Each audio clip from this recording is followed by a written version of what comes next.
Hi guys, welcome back to my channel. It's your girl Keisha'Kae, and today I want to talk to you about a very serious condition. And this is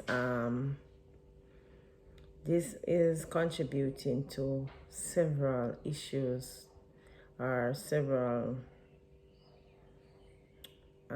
issues that Jamaica has been having. Well, the world has been having. It's for quite a while, for forever, for a lifetime, for generation, for each era. But trust me, this issue has impacted more people now than ever in this current pandemic. Trust me. I'm smiling, I'm laughing, but it is a very serious social issue that we are having. Before I get in my video, go and subscribe. Up over to Keisha'Kae's channel and subscribe. Go and subscribe. Remember, we are on our way to 1K. Together, we are on our way to 1K. All right, so you're gonna subscribe, right? You. Tell somebody, tell your granny, tell your friend, tell your sweetheart, tell your wife, tell somebody. Go and subscribe. Share, like, comment. Tell me video suggestions. Tell me what you like. Tell me what you want me to do better. Because today I will be doing a video on mental illness. Follow me on all socials. Follow me on all social. I'm on Facebook, I'm on LinkedIn, I'm on Tumblr, I am on Snapchat, I'm on TikTok, I'm on Instagram, and my Instagram is growing. So go and follow me on my Insta and follow my socials, all my socials. Yes. So today, I will talk about mental illness. So what is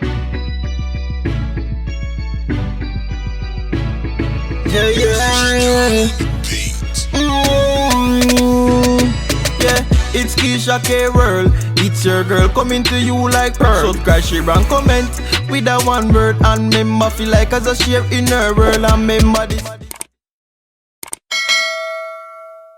mental illness? Mental illness is a mental illness or disorders. Mental disorders are conditions that affect or you think, your mood, your behavior. Mental illness might last occasionally when you come under some stressful situation, as well as it might be a long-term problem, a prolonged problem. From you know yourself, you have been suffering from this. Sometimes it is brought on by trauma. Sometimes it is brought on by loss of a loved one, loss of a relationship, loss of a pet, loss of something. It happens to young and old. It happens to the very young, it happens to the very mature. It happens to all professions. That is very critical. So whether you're a doctor, you can have mental illness. Whether you're a teacher, you can have mental illness. Whether you are a grocery packer, you can have mental illness. It does not favor any particular profession, nor any particular class, nor any particular socio-economic background, nor race, nor religion. It doesn't particular attack any particular group. It is a very universal problem. I want you to know that. Very universal. Even though you don't think this type of person suffer from mental illness, it happens to persons who lead in countries. It happens to persons who lead in organizations. It happens to persons who lead schools. It happens to persons who lead churches. It does not favor anybody in particular. Mental illness can affect everyone in every strata of life. So mental illness is brought about things like loneliness. It brought about things like isolation. It brought about things like abuse. That is one of the biggest contributing factors of mental illness. If you as a child was abused, and abuse can be verbal, it can be physical, it can be as small as being neglected, and so forth. And another thing I want to tell you about mental illness tend to affect persons in their adulthood, but most times it is coming from childhood experiences. Yes, what happened when you were a child?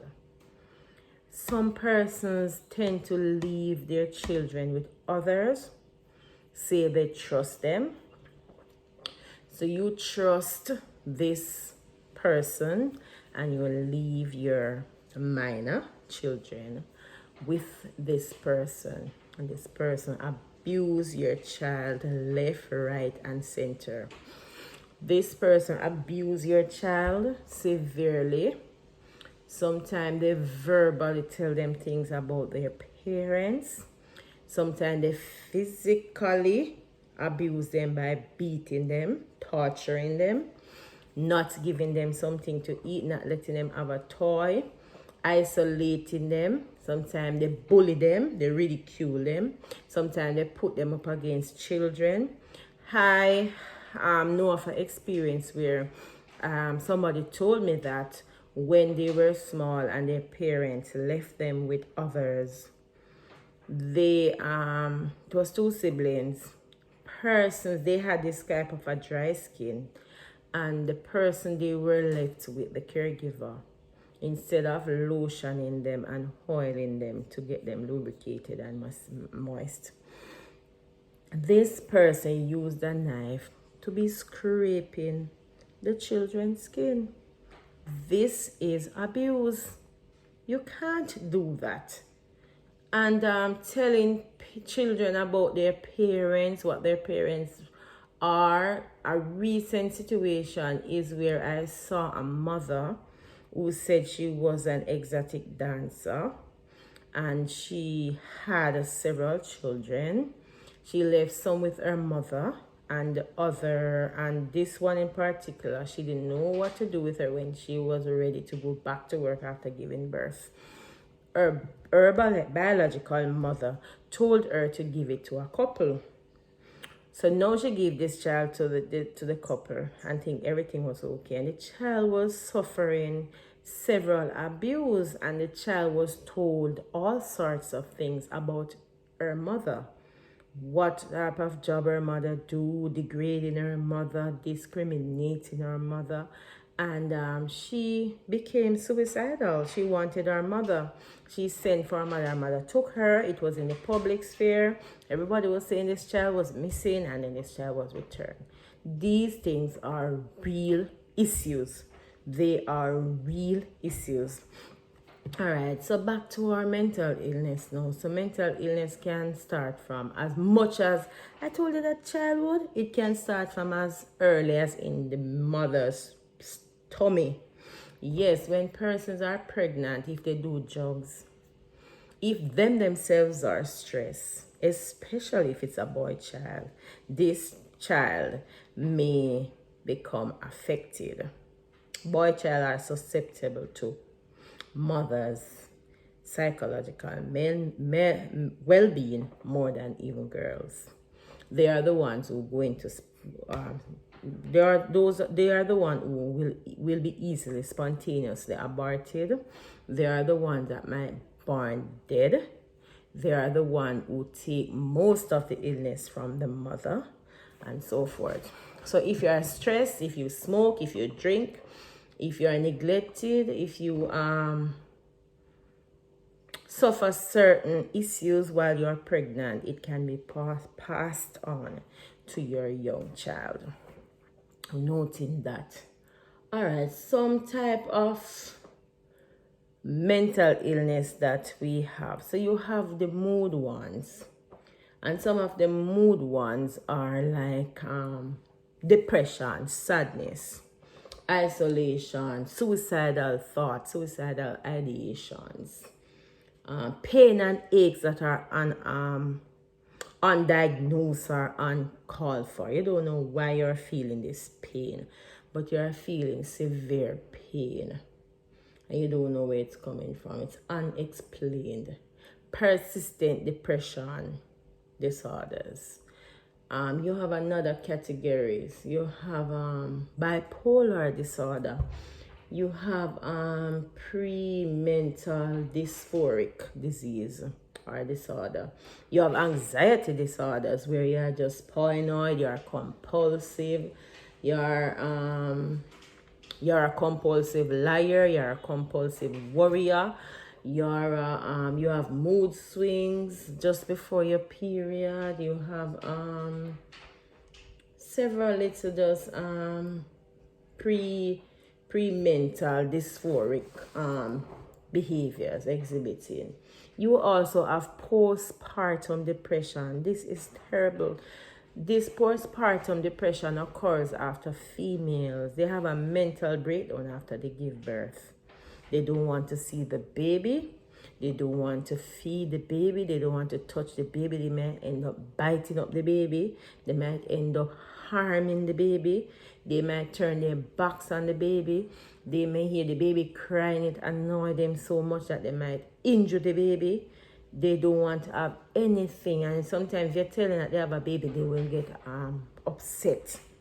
They just don't want to deal with the young baby at all.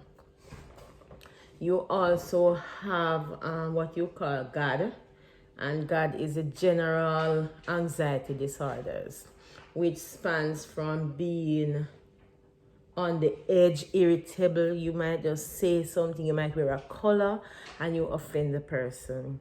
You might be having a normal conversation and one word that upsets the person. The person is don't like unrealistic views. They can't argue, they get very upset. They are the one who say yes, the woman deserved to get dead, deserving of what happened to them. They are the type of a person. So they are generalized anxiety disorder. You have the obsessive compulsive disorder too. You have these persons are the persons that will be clingy and watching you like the man.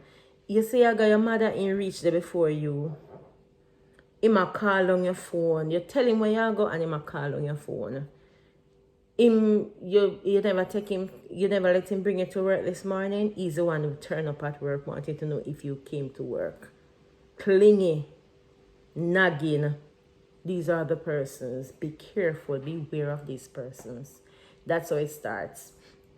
You also have the panic attack, the panic disorder. These persons are fearful of death.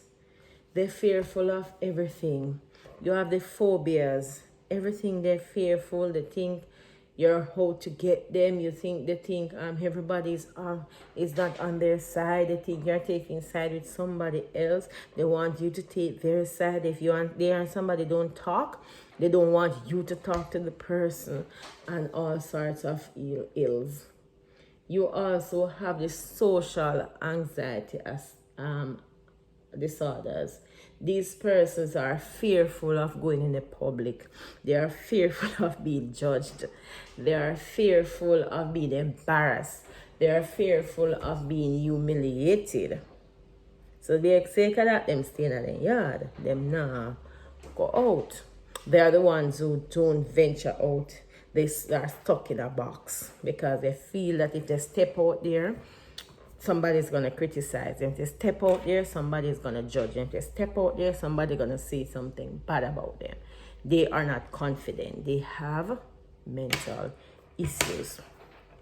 All right. We also have the eating disorders. And not to mention the gambling problem. People are gamble off them house. People gamble millions. People gamble all their pay. People gamble their children's rights.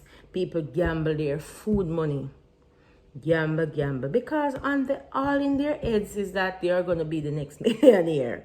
And it not happen, them not see. Till them gamble their house, them car, their land, their life, them families. Them can't see. They have an issue and they fail to accept that they have a mental issue, and that is indeed a very serious mental issue. You also have the kleptomania type of person who steal everything them see. Or when they don't want it, them steal it. Them don't want the thing, they don't need it. And after them steal it, they realize they don't want it and they might just throw it outside because the embarrassment of taking it back and so forth. They are just mentally disturbed and it leads them to steal.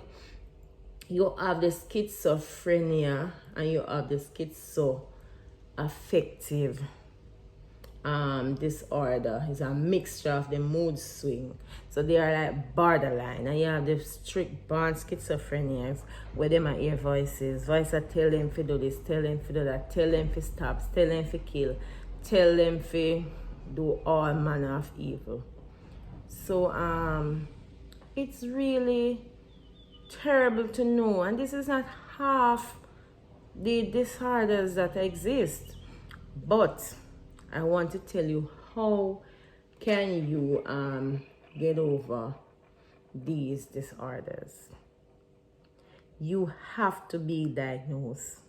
You have to be diagnosed by a clinical psychiatrist, a psychologist, and so forth. These issues are not for the medical doctor. Yes, they can diagnose the first stage, but to get full treatment, you have to go to the therapists and the persons who are trained to deal with these issues. Sometimes you have to revisit things that have happened in your life. Sometimes you have to revisit the abuse.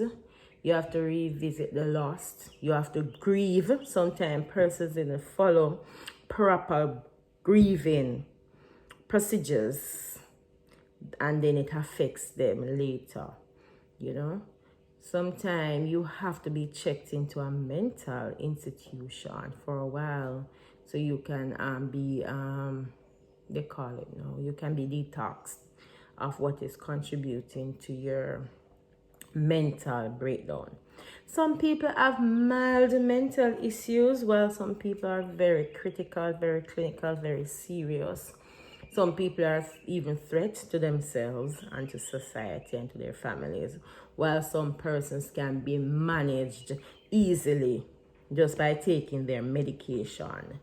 And it is important to have support and a good structure, whether work, church, family, be it me, children, when you are going through these issues, because you're going to need to know that people love you, care for you, want to see you better, want to see the best for you. And at the same time, you want to have people supporting you and letting you stay conscious and stable. You want to have people helping you to take your medication. You want to have people carrying you to get your medication. So it takes the wider society to care, and I don't think Jamaica is at the place where they fully understands mental illness, or they are susceptible to it, or they are accommodated, or they are facilitating it. Because people see several persons on the road ways, and they think all of them are mentally disturbed. Not all of them. Some of them are just homeless, and then because they don't understand, sometimes they end up giving these persons injections or medication that make them mental when they weren't mental, because these medications do have side effects, and some of these medication may very well let them hear voices and may very well let them harm people or harm themselves. So we have to be careful. And typically mental illness is really just a part of your brain being imbalanced to the other part of your brain, and if you get medication, then it's able to keep or strike a balance. And some people are mildly affected that they can carry out the daily function seamlessly. You don't know, as long as they take the medication, you won't know that they are mentally disturbed or they have mental issues. And as I said, some of this is short term and some is long term. So the short term ones, counseling and so forth, can easily get them through the situation, while you have prolonged issues that need severe treatment, need them to be taken out of society and put into isolation, where you can treat them clinically under a managed or controlled situation. Some people may never get better from their mental illness, so it's important to know that. And as counselors and doctors and persons in the medical field, the social psychologists, and the whoever, you have to know that you can't help everyone. You can try, you can control their behavior, but not everyone's going to be completely helped. And that is also important to know. Well, what we need to do as a society, we need to show them more love, show the mental persons more care, and the government need to institute more safe havens for them. They need to take more particular interest in these persons. They need to have more trained persons dealing with them. They need to have more facilities to host them, and they need to have more social programs to engage them. They need more social programs, have health days, have sports days, have homes that they can drop in and sleep. And if persons complain about them in the homes, you can take them for a while, give them more independent living, create communities and apartment complexes for them. Find more social way of intervening, not just giving them the bull, people will call it, giving them the bull, the injection that slow them down, but giving them a more holistic care, more holistic facilitation. And I am hoping that more public education campaigns will be run to deal with persons with mental issue. And now more than ever, we are seeing persons climbing up on buildings. We are seeing people killing others. We are seeing people committing suicide. We are seeing people losing their minds because they are under lockdown, because they are suffering from COVID-19. They have been affected by it. They have lost their jobs. They are struggling to survive. They are struggling to feel self-worth, self-confidence. The partners are leaving them because they can't care for them anymore. So you need more and more wider community engagement in tackling mental illness. The caregivers themselves need to be aware of how to deal with them. We see children committing acts on other children. We see children harming parents. We see children suffer. And then the worst thing is, the quicker we get to acceptance, it would be better for us.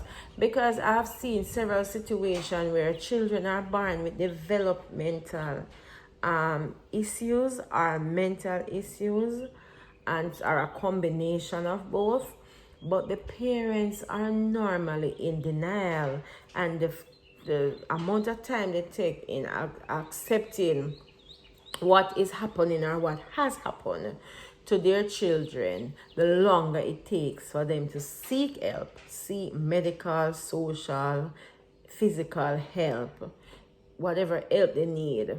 And the time they take to seek these help, the children or the child, is getting worse. And then sometime by the time they get the help they needed, it's too late. The children can't walk. Their stimulation that was supposed to go to the brain for development can't happen anymore, and stuff like that. So we need more to be done. We need for the community health aides, the nurses in the clinics, the private doctors, wherever they see help, to diagnose these issues early and to be able to highlight them and seek and give intervention and support to the family so they can quickly diagnose and be of acceptance to the mental issues that their children are facing, and to be dealing with it and treating it. That's all I have for today. Love mental health people, mental disorder, and love people with mental illness and disorders. They are part of us. They are our loved one. They are our mothers. They are our fathers. They are our sons, children, sister, brother, niece, uncle. Just rally around them and give them some love. Give them the support they need. Help them to be stabilized. Help to keep them grounded. And look out for them, and also protect yourself against their actions also. It's also good. So you can't have a child beating on you, or a spouse, or every time they get upset, one day that voice gonna tell them to kill you or something. Me not trust most mental health persons. I don't mentally challenged person. I don't trust them one bit, because you don't know when voice gonna tell them to do this or that to you. You don't know when they're in their sane minds from when they are not. That personally me, I don't try get in their way, because you don't know when they're gonna harm.